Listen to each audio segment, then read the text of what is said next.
और जब हम कहते हैं कि आप जागे हुए हैं, तो इसका मतलब सिर्फ ये नहीं है कि आपकी आंखें खुली हुई हैं, आप दुनिया देख रहे हैं।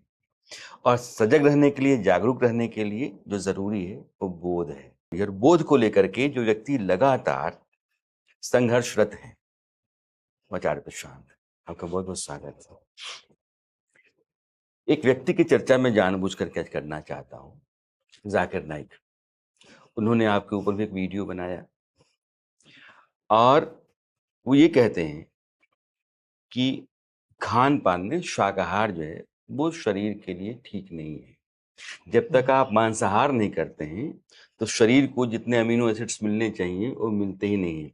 अलबत्ता वो ये कहते हैं कि शाकाहार में बहुत सारे अमीनो एसिड्स होते ही नहीं हैं। तो जो लोग शाकाहारी हैं, दरअसल वो अपने सेहत के साथ खिलवाड़ करते हैं और यह ठीक नहीं है।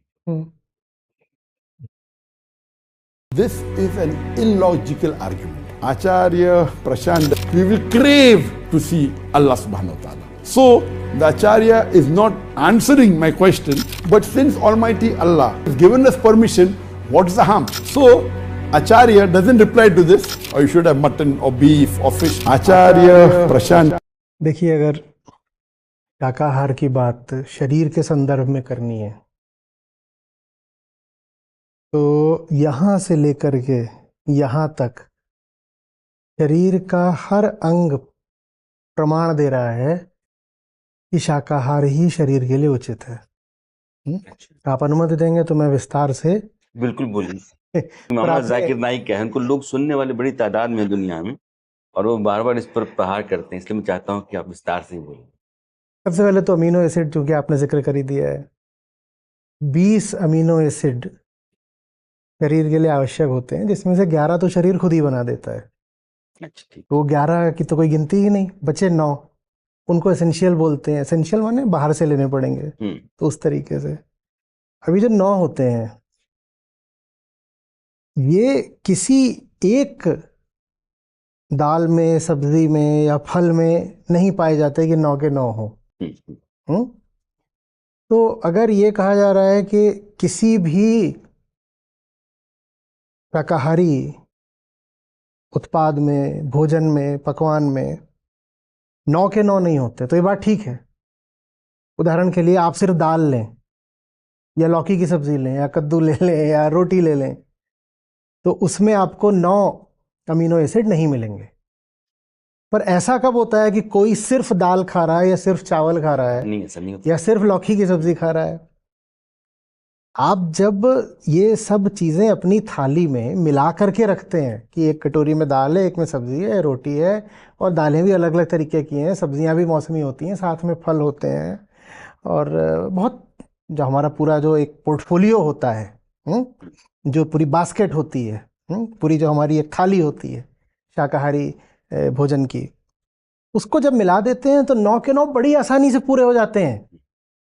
यहाँ तक कि जब शुद्ध शाकाहार की बात आती है, ऐसा शाकाहार कि जिसमें आप प्योरली वेजिटेरियन है, लैक्टो वेजिटेरियन भी नहीं है, ठीक है, तो जो अमेरिकन डाइटरी एसोसिएशन है वो कहती है कि शाकाहारी भोजन जन्म से लेकर मृत्यु तक की हर अवस्था के लिए पर्याप्त है।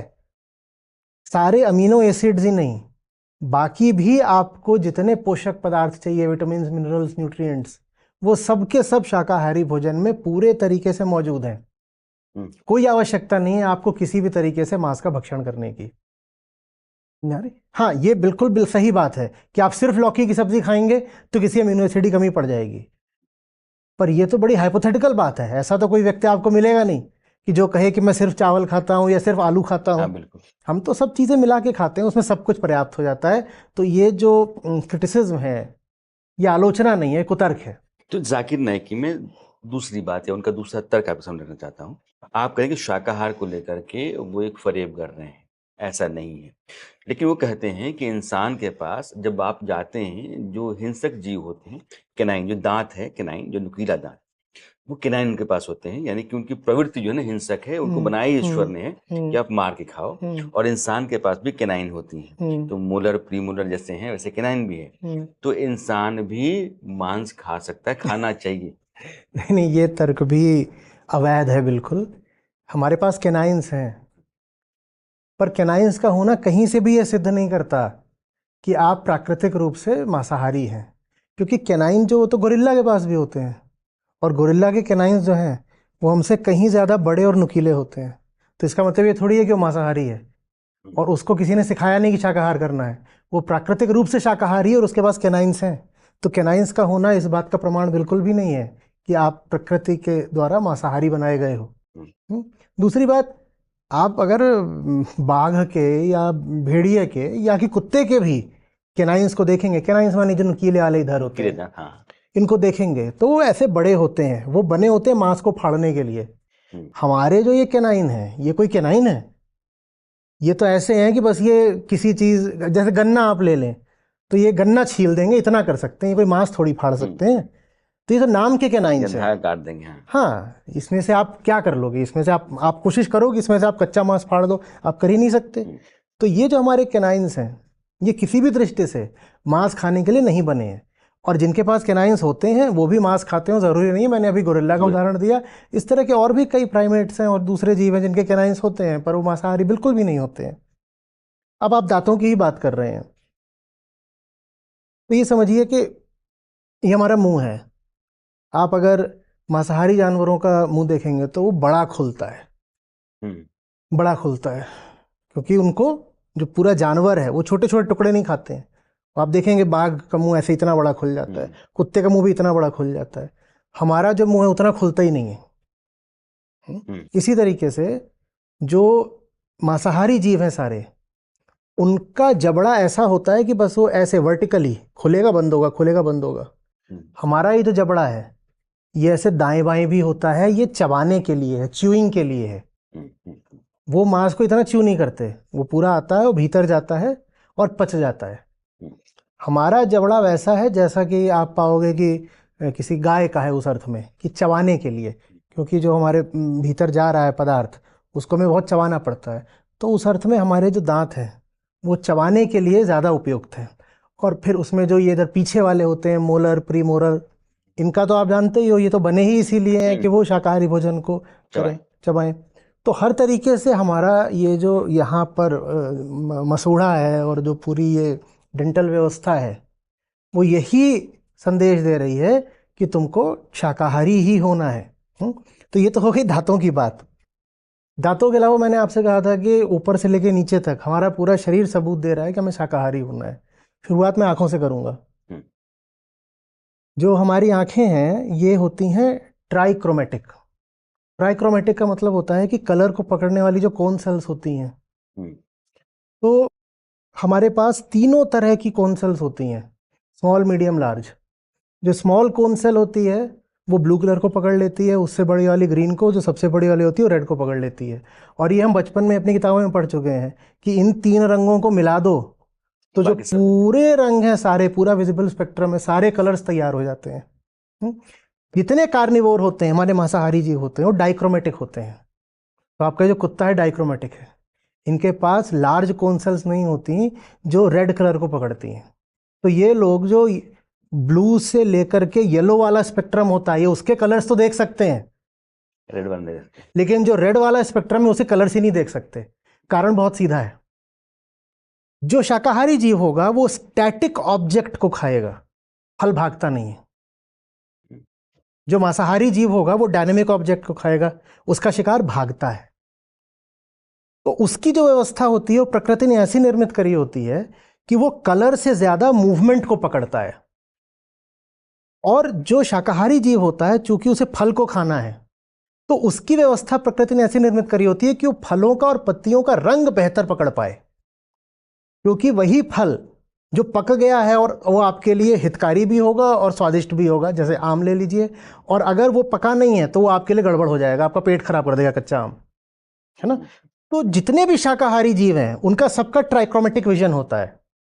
ट्राइक्रोमेटिक माने तीन रंगों वाला, तीन रंग जिससे पूरा स्पेक्ट्रम वो देख पाते हैं। क्यों?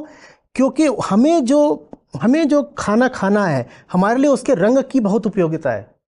यानी आप ये कहते हैं कि जो गाय है, गुरिल्ला है, इंसान है, ये ट्राइक्रोमेटिक विजन के हैं। लेकिन कुत्ता, बाघ, शेर, बिल्ली, ये सब डाइक्रोमेटिक विजन के हैं। अच्छा, ये सब डाइक्रोमेटिक विजन वाले हैं। तो बहुत सारे रंग ऐसे हैं जो हमें दिखाई पड़ रहे हैं पर आपके घर में कुत्ता है उसको नहीं दिखाई पड़ेंगे उसको जरूरत ही नहीं है। लेकिन एक जो मूविंग ऑब्जेक्ट है, जो एक भागता हुआ, अब शेर को, हिरण को पकड़ना, हिरण भाग रहा है, तो जो मूविंग ऑब्जेक्ट है उसको देख पाने की बेहतर क्षमता शेर और बाघ के पास होती है, क्योंकि उन्हें उसका शिकार करके पकड़ना है। तो उस पर वो बेहतर जो है नजर रख पाते हैं, जजमेंट कर पाते हैं। उनको प्रकृति ने ऐसी व्यवस्था दी है, हमारे पास वो व्यवस्था नहीं है, क्योंकि हमें एक स्टैटिक ऑब्जेक्ट चाहिए। फल लटक रहा है, पत्ती है, कंद मूल है, तो हमारे लिए उनके रंगों को बारीकी से देख पाना ज़्यादा ज़रूरी होता है, क्योंकि एक रंग का जो पत्ता है वो हमारे लिए काम का हो सकता है, और दूसरे रंग का जो पत्ता है वो ये इंडिकेट कर सकता है कि साहब पत्ता सड़ रहा है, इसका रंग बदल रहा है, सड़ रहा है, ये खा मत लेना तुम। हा? तो ये आंखों की बात हो गई। अब आंखों से नीचे आते हैं, दांत की बात करी थी। दांत के साथ एक जुड़ी हुई चीज़ होती है लार। हमारी जो लार होती है उसमें एक खास एंजाइम होता है सलाइवरी एमिलेज। सलाइवरी एमिलेज ये किसी कार्निवोर में पाया ही नहीं जाता। अगर हम मांसाहारी होते तो हमारी लार में सलाइवरी एमिलेज हो नहीं सकता था। इस एंजाइम का काम होता है कि जो कार्बोहाइड्रेट्स होते हैं उनको यहीं से पचाना शुरू कर देता है। खासकर जो स्टार्च है उसको छोटी छोटी जो शुगर्स होती हैं, शुगर कई तरह की होती हैं, तो सिंपलर शुगर्स होती हैं, स्टार्च को उनमें तोड़ने का काम सलाइवरी एमिलेज करता है। ये मांसाहारी जानवरों में पाया ही नहीं जाता, हमारे पाया जाता है। इससे ये सिद्ध होता है कि प्रकृति ने हमें बनाया है ऐसा कि हमारे भोजन में स्टार्च बहुत रहे। स्टार्च वही जो हमारे चावल वगैरह में, चावल गेहूं, ठीक है, चावल, ये तो वो हमारा लार भी ऐसा है जो उसको पचाने के लिए है। समझ रहे बात? अब इससे आप नीचे आ जाइए, तो हमने आंख पकड़ ली, हमने ये पकड़ लिया, पेट पर आ जाइए। आपने बंदर को देखा होगा, बंदर दिन भर खाता है, फिर दिन भर खाता है क्या? फिर दिन भर नहीं खाता। अजगर दिन भर नहीं खाता, ये एक बार खाते हैं और 2-4 दिन के लिए मस्त हो जाते हैं। और जो शाकाहारी जीव होता है वो दिन भर मुंह चलाता है। क्योंकि वो दिन भर मुंह चलाता है इसीलिए उसका पेट छोटा होता है, क्योंकि उसमें बार बार चीजें आ रही हैं, और चूंकि पेट छोटा होता है इसीलिए वो दिन भर मुंह चलाता है। तो ये दोनों चीजें एक साथ चलती हैं। बात समझ रहे हैं? इंसान का पेट भी बहुत छोटा है, जो हमारा स्टमक है, पेट माने ये नहीं एब्डोमेन नहीं, स्टमक जो है, स्टमक वो हमारा बहुत छोटा सा है। ठीक वैसे जैसे सब शाकाहारी जीवों का स्टमक छोटा होता है, हमारा बहुत छोटा है। मांसाहारी जीवों का स्टमक बहुत बड़ा होता है, क्योंकि वो एक बार में ही शिकार खा लेते हैं, उसको कई दिन तक पचाते हैं। एक बार खा लिया, पचाया, तो स्टमक इतना बड़ा चाहिए कि उसमें मांस आ गया, वो पच रहा है, पच रहा है, पच रहा है, फर्मेंटेशन हो रहा है, पचा रहा है, ये सब चल रहा है। हमारे ऐसा कुछ नहीं है, तो हमारा स्टमक ही बहुत छोटा है। उसके बाद आ जाइए स्टमक से नीचे। प्रकृति सबूत दे रही है एक एक करके। अब आप स्टमक से नीचे आ जाइए, सबसे बड़ा सबूत सबसे अंत में आएगा। अब स्टमक से नीचे आते तो क्या आती है? आंत। जो शाकाहारी मटेरियल होता है उसमें जो सेलुलोज होता है और जो फाइबर होते हैं ये पचने में समय लेते हैं। जो मांसाहारी पूरा मटेरियल होता है उसमें होता है प्रोटीन और फैट। तो वो जो कच्चा मांस है और वो जो फैट है वो ये जो मांसाहारी जीव होते हैं उसको ज़्यादा आसानी से ज़्यादा जल्दी पचा लेते हैं, और ज़्यादा आसानी से ज़्यादा जल्दी नहीं पचाएंगे तो सड़ेगा भी। तो इसलिए जितने मांसाहारी जीव होते हैं उनकी आंतें बहुत छोटी होती हैं। अच्छा। शाकाहारी जीवों की आंतें बड़ी लंबी होती हैं। तो हमारी जो आंत है वो समझिए हमारे शरीर की लंबाई का 8 गुना है लगभग, और यही अनुपात सब शाकाहारी जीवों में पाया जाता है। आंत बड़ी होती है, आंत बहुत बड़ी होती है, और शरीर और आंत में जो अनुपात होता है वो सब शाकाहारी जीवों में लगभग एक समान होता है, और सब मांसाहारी जीवों में लगभग एक समान होता है। उनकी आंतें बहुत छोटी होती हैं। वो बहुत दिन तक अगर मांस को पेट में रखेंगे तो मांस जहर बन जाएगा। तो इसीलिए उनकी आंतों में जबरदस्त एसिड्स होते हैं जो लेते हैं और पचा देते हैं। बहुत सारा खाना आप नहीं खाते, सड़ जाता है, आप बाहर कुत्ते को दे देते हो, पचा लेता है। वो कैसे पचा लेता है? आपने कभी नहीं देखा होगा कि कुत्ते को अपच हो गया। अपच हो गया, हाँ। क्यों? क्योंकि उसका जो पूरा सिस्टम है वो मांस पचाने के लिए बना है। उसके पास जो एसिड होता है वो इतना ज़बरदस्त होता है, और जो बाकी एंजाइम्स होते हैं वो ऐसे होते हैं कि सब पचा डालते हैं। हम नहीं पचा सकते, हम धीरे धीरे पचाते हैं।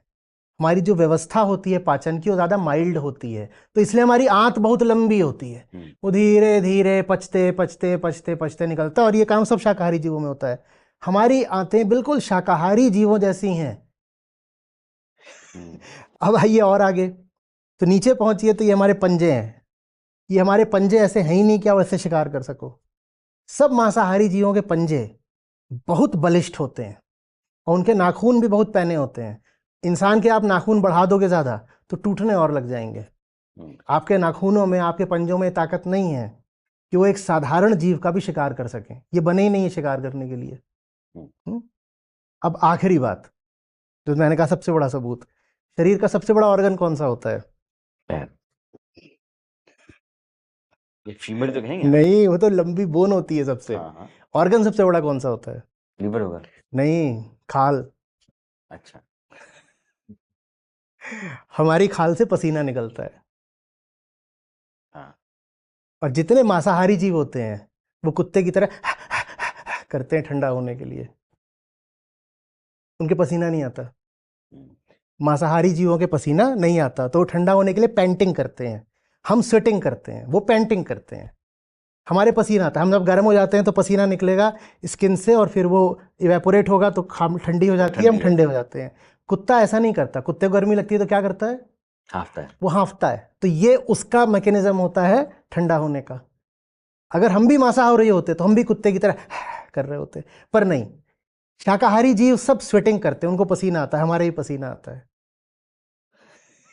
तो हमारी जो सारी व्यवस्था है ना, वो प्रकृति ने निर्मित ही करी है शाकाहार के लिए। हाँ, आप अधिक से अधिक ये कह सकते हो कि कल्चरली हमने अडेप्ट कर लिया है मांसाहार को।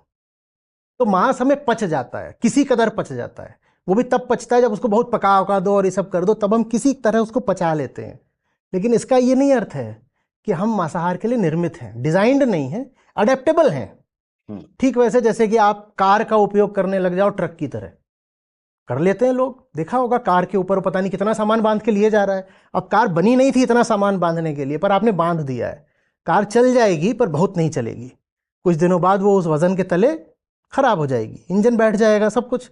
तो वैसे ही हम हैं कि हमारा शरीर बना तो शाकाहार के लिए है, पर वो मांसाहार के लिए कल्चरली, सांस्कृतिक कारणों की वजह से और ऐतिहासिक कारणों की वजह से वो अडेप्ट कर लिया गया है। तो ये कहना बिल्कुल गलत है कि हम किसी भी तरीके से मांसाहार के लिए निर्मित हैं। मैं इसमें एक दो बातें आपसे और कहूँगा।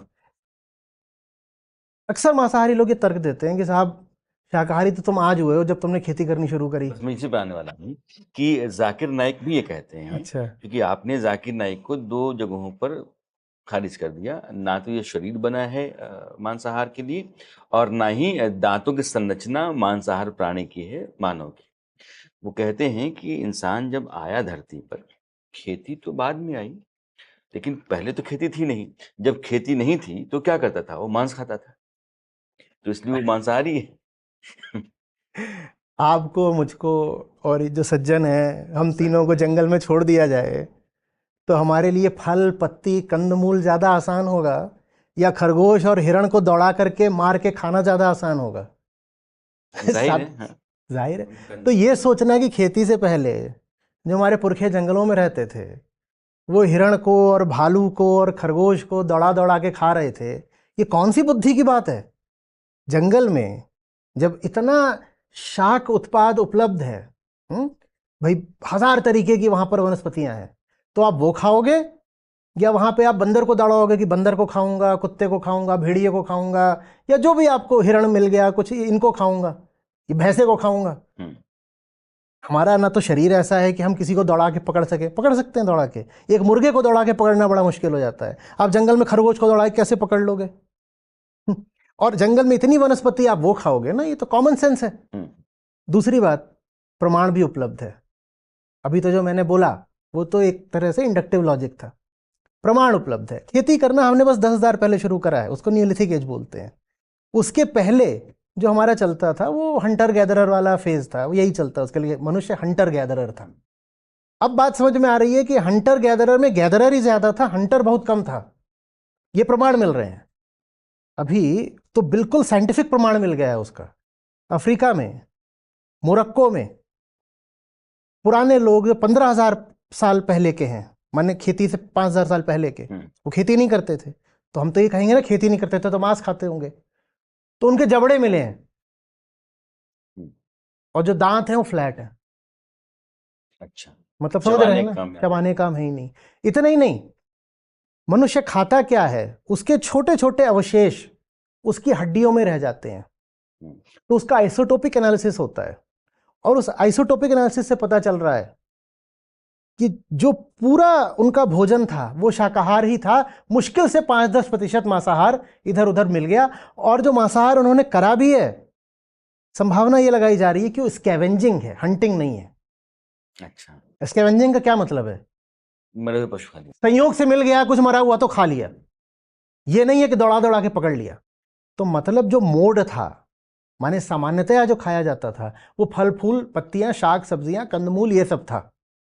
संयोग से कभी कोई मरा जानवर मिल गया या मार दिया या कुछ कर दिया तो वो खा लिया, नहीं तो the normal diet was vegetarian. अब ये बात कंक्लूसिवली सिद्ध हो चुकी है कि इसमें अब कोई शक नहीं है कि आप जो हैं पहले भी शाकाहारी थे, आज भी शाकाहारी हो। हाँ, अब आपके जो धार्मिक पूर्वाग्रह होते हैं या जो आपकी सांस्कृतिक व्यवस्था होती है, उनके कारण आप ये कहना शुरू कर देते हो कि हमें तो मांस खाना, हमें तो मांस खाना है। और एक बार जबान को मांस के मसाले का स्वाद लग जाता है तो फिर आप मांसाहार के पक्ष में कई तरह के कुतर्कों का आविष्कार करना शुरू कर देते हो। एकदम ही मतलब भद्दे कुतर्क, जिसके बारे में क्या कहा जाए।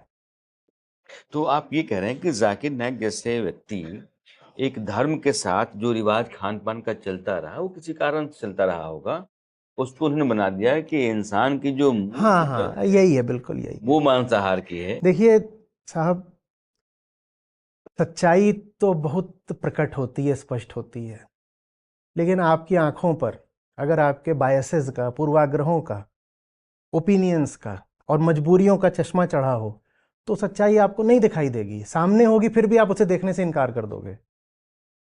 इतनी सी बात है। नमस्कार, मैं राणा यशवंत आपका स्वागत करता हूं और आप देख रहे हैं जाग सके तो जाग, आचार्य प्रशांत के साथ। और जब हम कहते हैं कि आप जागे हुए हैं तो इसका मतलब सिर्फ ये नहीं कि आपकी आंखें खुली हुई हैं, आप दुनिया देख रहे हैं। और सजग रहने के लिए, जागरूक रहने के लिए जो जरूरी है वो बोध है। और बोध को लेकर के जो व्यक्ति लगातार संघर्षरत है, आचार्य प्रशांत, आपका बहुत बहुत स्वागत है। एक व्यक्ति की चर्चा में जानबूझकर क्या करना चाहता हूँ, जाकिर नाइक। उन्होंने आपके ऊपर भी एक वीडियो बनाया और वो ये कहते हैं कि खान पान में शाकाहार जो है वो शरीर के लिए ठीक नहीं है। जब तक आप मांसाहार नहीं करते हैं तो शरीर को जितने अमीनो एसिड्स मिलने चाहिए